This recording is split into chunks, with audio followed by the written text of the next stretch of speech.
ថ្ងៃនេះយើងនឹងបន្តសិក្សាជាមួយនឹងគ្នានៅក្នុងព្រះគម្ពីរភីលីបបន្តទៅទៀតហើយថ្ងៃនេះយើងនឹងចូលទៅក្នុងជំពូក4ខ6និងខ7ដែលនៅទីនោះបានថាកុំឲ្យខ្វាយខ្វល់អ្វីឡើយចូលទូលដល់ព្រះឲ្យជ្រាបពីសេចក្តីសំណូមរបស់អ្នករាល់គ្នាក្នុងគ្រប់ការទាំងអស់ដោយសេចក្តីអធិដ្ឋាននិងពាក្យទូលអង្វរទាំងពោលពីអរព្រះគុណផងយ៉ាងនោះសេចក្តីសុខសាន្តរបស់ព្រះដែលហួសលើសពីអស់ទាំងគំនិតនឹងជួយការពារចិត្តហើយនឹងគំនិតរបស់អ្នករាល់គ្នាក្នុងព្រះគ្រីស្ទយេស៊ូវយើងសប្តាហ៍នេះយើងកំពុងតែរស់នៅក្នុងភាពភ័យខ្លាចការព្រួយបារម្ភដែលនៅឡោមព័ទ្ធជុំវិញជីវិតរបស់ផងយើងដោយព្រោះតែរឿងវាកំពុងតែកើតឡើងហើយកាន់តែធំឡើងនៅក្នុងសង្គមរបស់ផងយើងក៏ដូចគ្នានៅក្នុងពិភពលោកទាំងមូលផងដែរដែលអស់លោកបងប្អូនហើយនឹងខ្ញុំ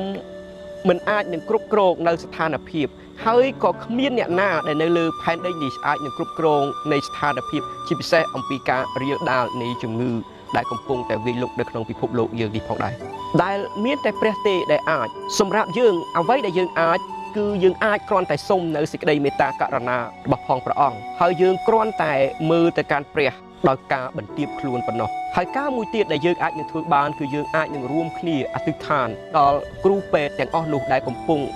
តែមើលថែព្យាបាលអ្នកជំងឺផ្សេងជាពិសេសលើសជាងជំងឺដែលកំពុងតែតយុទ្ធគឺជាជំងឺនៃការខ្វល់ខ្វាយការថប់បារម្ភដែលមាននៅក្នុងគ្រូពេទ្យហើយនិងអ្នកជំងឺជាដើមហើយក៏យើងអាចនឹងរួមគ្នាអធិដ្ឋានសម្រាប់អាជ្ញាធរដែលរៀបចំនៅសន្តិសុខអីជាដើមនោះដោយប្រធានបទដែលយើងនឹងសិក្សាជាមួយនឹងគ្នានៅថ្ងៃនេះតាក់ទងទៅនឹងអំពីការខ្វល់ខ្វាយយើងមើលឃើញថាមានការខ្វល់ខ្វាយជាច្រើនដែលកំពុងតែកើតឡើងនៅក្នុងសង្គមរបស់ផងយើងសប្តាហ៍យើងខ្វល់ខ្វាយអំពីជីវិតអំពីរបៀបនេះអំពីរឿងនេះអំពីរឿងនោះអីជាដើមការខ្វល់ខ្វាយកើតឡើងអំពីការគិត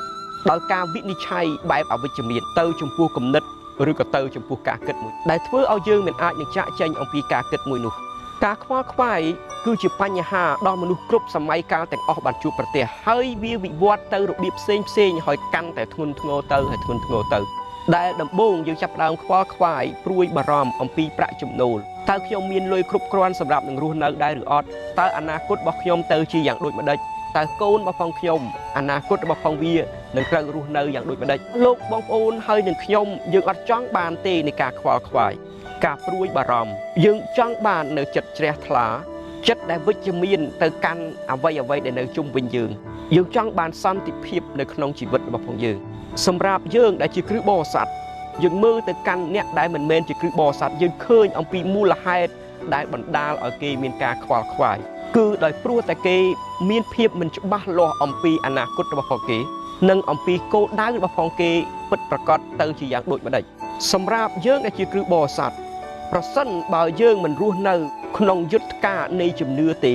នោះយើងនឹងពេញទៅដោយសមុទ្រនៃក្តីព្រួយបារម្ភដែលមនុស្សជាច្រើននៅក្នុងពិភពលោកនេះគេអត់មានអ្វីដើម្បីនឹងបោះ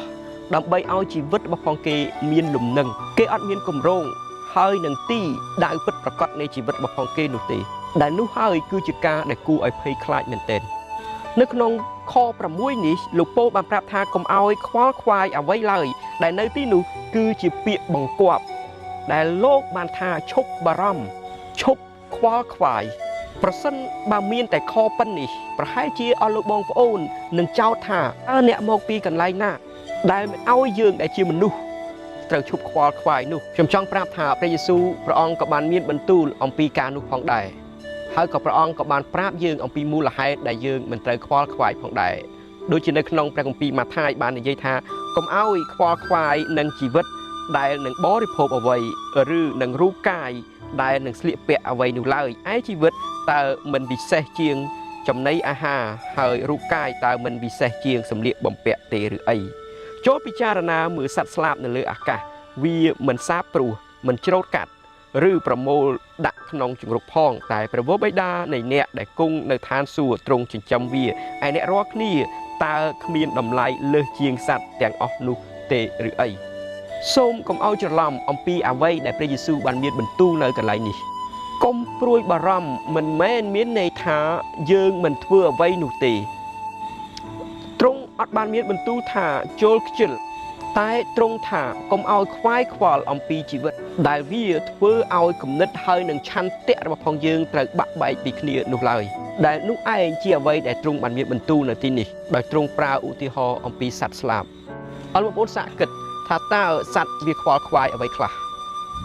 តើវាបានខ្វល់ខ្វាយអំពីថ្ងៃស្អែកថាវានឹងធ្វើអ្វីដែរឬទេខ្ញុំជឿថាចម្លើយគឺអត់មាននោះទេហើយថ្ងៃនេះខ្ញុំចង់ចែកចាយអំពីផលប៉ះពាល់យ៉ាងតិច3ចេញអំពីការខ្វល់ខ្វាយហើយព្រួយបារម្ភហើយខ្ញុំនឹងបញ្យល់អំពីការនោះដែលទី1វាបានប៉ះពាល់ទៅដល់សុខភាពរបស់ផងយើងតើអស់លោកបងប្អូនបានដឹងថាការខ្វល់ខ្វាយការព្រួយបារម្ភ stress អាចប៉ះពាល់ទៅដល់សុខភាពរបស់ផងយើងដែរឬទេហើយពេលខ្លះវាក៏ធ្វើឲ្យយើងធ្លាក់ខ្លួនទៅជាឈឺក៏មានដែរនៅក្នុងព្រះគម្ពីរមានស្ដេច Darius នៅពេលដែលទ្រង់បានទទួលទីសម្គាល់ទ្រង់សោយក៏មិនបានផ្ទុំក៏មិនបានហើយទ្រង់ក៏ធ្លាក់ខ្លួនទៅជាប្រឈួនស្ដេចដាវីតដូចគ្នានៅក្នុងទំនុកដង្កើង6ទ្រង់បានមានបន្ទូលថាព្រលឹងទូលបង្គំបានថប់បារម្ភហើយទូលបង្គំបានទៅជាខ្សោយឆ្អឹងទូលបង្គំក៏ញ័ររន្ធត់ទូលបង្គំអស់កម្លាំងដោយធ្ងោដំណេកទូលបង្គំបានទទឹកដោយទឹកភ្នែកដែលហូរចូលក្រែដែលនោះឯងគឺជាសម្ពាធ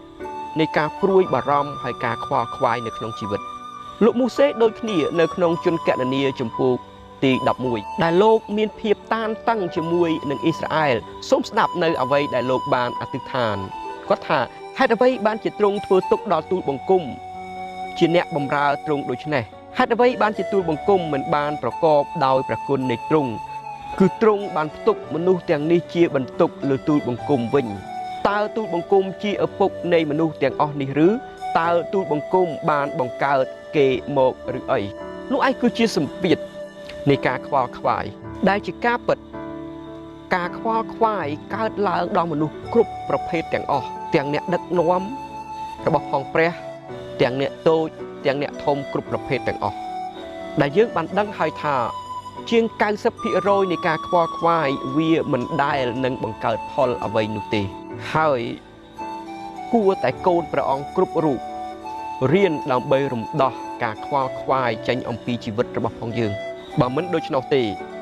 វាគឺជាសញ្ញាណ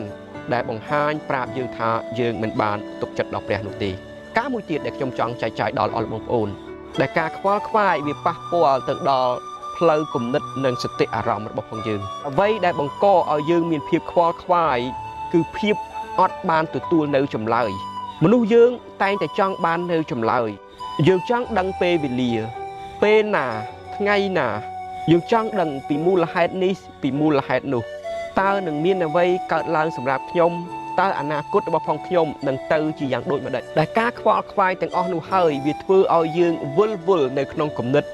ហើយមិនអាចនាំយើងទៅមុខបាននោះទេហើយវាមិនបានជួយដោះស្រាយនៅបញ្ហារបស់ផងយើងអ្វីទាំងអស់វានាំឲ្យយើងទៅជាអ្នកដែលមានបញ្ហានៅក្នុងចិត្តរបស់ផងយើងហើយវាប៉ះពាល់ទៅដល់មនុស្សដែលនៅជុំវិញយើងវាចាប់ផ្ដើមឲ្យយើងគិតតែពីរឿងអវិជ្ជមានដែលវាថានឹងកើតឡើងដល់ជីវិតរបស់ផងយើងហើយវាចាប់ផ្ដើមបង្កនៅភាពភ័យខ្លាចកាន់តែខ្លាំងឡើងហើយខ្លាំងឡើងនៅក្នុងជីវិតរបស់ផងយើងនៅពេលដែលយើងបើកទូរស័ព្ទយើងចូលទៅក្នុង Facebook ហើយយើងឃើញនៅព័ត៌មានជាច្រើនដែលវាធ្វើឲ្យយើងមានការខ្វល់ខ្វាយមានការគិតថាតើខ្ញុំនឹងទៅជាអ្វីតើក្រុមគ្រួសារខ្ញុំនឹងទៅជាយ៉ាងដូចម្តេចដែលការនោះហើយវាធ្វើឲ្យយើងភ័យខ្លាចយើងចាប់ផ្ដើមខ្លាចខ្លួនឯងខ្លាចមនុស្សដែលនៅជុំវិញយើងខ្លាចសង្គមខ្លាចទីកន្លែងហើយពេលខ្លះចុងក្រោយក៏វាអាចបង្កឲ្យយើងទៅជាអ្នកដែលមានជំងឺសតិអារម្មណ៍ផងដែរខ្ញុំសូមលើកទឹកចិត្តដល់អស់លោកបងប្អូនសូមកំណត់នៅព័ត៌មានឬក៏កាត់បន្ថយនៅព័ត៌មានណាដែលធ្វើឲ្យយើងតែងតែខ្វល់ខ្វាយហើយនឹងព្រួយបារម្ភមិនមែនមានន័យថាយើងមិនគួរមិនដឹងមិនគួរមិនលឺនោះទេប៉ុន្តែគ្រាន់តែបន្ថយនៃការខ្វល់ខ្វាយរបស់ផងយើងតែប៉ុណ្ណោះដោយព្រោះតែការខ្វល់ខ្វាយវាបានបំបាំងយើងវាបានដកនៅកម្លាំងរបស់ផងយើងចេញពីអ្វីដែលព្រះទ្រង់បានហៅឲ្យយើងធ្វើដែលជានិច្ចកាលការខ្វល់ខ្វាយរបស់ផងយើងគឺយើងផ្ដល់ឲ្យអ្វីដែលនៅខាងក្រៅយើងមកគ្រប់គ្រងនៅអារម្មណ៍ដែលនៅខាងក្នុងរបស់ផងយើងការខ្វល់ខ្វាយវាគឺជាចោរដែលវាចូលមកលួចនៅគំនិតរបស់ផងយើងលួចនៅសន្តិភាពលួចនៅភាពសុខស្រួលរួមទាំងលួចនៅអំណររបស់ផងយើងផងដែរនោះហើយគឺជាចំណុចទី3ដែលខ្ញុំនឹងចែកចាយដល់អស់លោកបងប្អូនថាការខ្វល់ខ្វាយវាប៉ះពាល់ដល់អំណររបស់ផងយើងដែលព្រះទ្រង់បានដាក់មកក្នុងជីវិតរបស់ផងយើងដែលជាកូនរបស់ផងព្រះ វានាំឲ្យយើងកាន់តែបារម្ភកាន់តែតានតឹងកាន់តែច្របូកច្របល់វាបានបន្ថែមនូវភាពតានតឹងទៅចំពោះព្រឹត្តិការណ៍ទៅចំពោះដំណឹងដែលយើងបានឮពិសេសទៅចំពោះភាពតានតឹងទៅចំពោះមនុស្សដែលនៅជុំវិញយើងផងដែរវាប្រៀបដូចជាម្នាក់ដែលស្ពាយនៅសំពាយនៅពេលព្រឹកដែលគាត់បានបើកទូរស័ព្ទរបស់គាត់បើកព័ត៌មានគាត់ចាប់ផ្ដើមឃើញនៅដំណឹងនៅរឿងរ៉ាវដែលធ្វើឲ្យគាត់មានការខ្វល់ខ្វាយ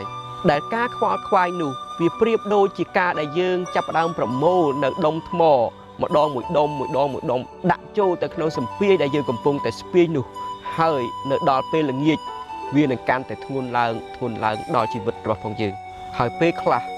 វាបណ្ដាលឲ្យយើងបញ្ចេញនៅអកប្បកិរិយាផ្សេងហើយពេលខ្លះក៏បន្ថែមឲ្យយើងចេញនូវពាក្យសម្ដីថាពិបាកណាស់យ៉ាប់ណាស់ហេតុអ្វីបានជាកើតឡើងយ៉ាងដូច្នោះដល់ជីវិតរបស់ផងខ្ញុំនោះឯងជាអ្វីដែលព្រះគម្ពីរបាននិយាយថាសូមដាក់វាចុះដាក់ការខ្វល់ខ្វាយរបស់ផងអស់លោកបងប្អូនទៅចំពោះទ្រង់រាល់ពេលដែលអស់លោកបងប្អូនបានឮរាល់ពេលដែលអស់លោកបងប្អូនជួបនៅរឿងដែលធ្វើឲ្យលោកបងខ្វល់ខ្វាយសូមថ្វាយវាអនុញ្ញាតឲ្យព្រះយេស៊ូវគ្រីស្ទទទួលយករឿងខ្វល់ខ្វាយរបស់ផងអស់លោកបងប្អូនហើយវិធីមួយដែលល្អគឺកាត់បន្ថយទទួលនៅរឿងខ្វល់ខ្វាយជាពិសេសតាមបណ្ដាញសារព័ត៌មានតាមបណ្ដាញ Facebook អីជាដើមហើយចាប់ផ្ដើមវិញជាមួយនឹងការសរសើរដំកើងការអធិដ្ឋានការឲ្យពេលវេលាដល់គេរកឱកាសជួយដល់មនុស្សដែលត្រូវការជំនួយចេញអំពីជីវិតរបស់ផងយើងពេលនោះហើយការខ្វល់ខ្វាយវានឹងមិនក្រវ៉ែលនៅជីវិតរបស់ផងអស់លោកបងប្អូនទៀតនោះទេហើយវគ្គទី2ខ្ញុំនឹងចែកចាយអំពីហេតុផលខ្លះៗដែលយើងមិនគួរនឹងខ្វល់ខ្វាយសូមព្រះអង្គប្រទានពរ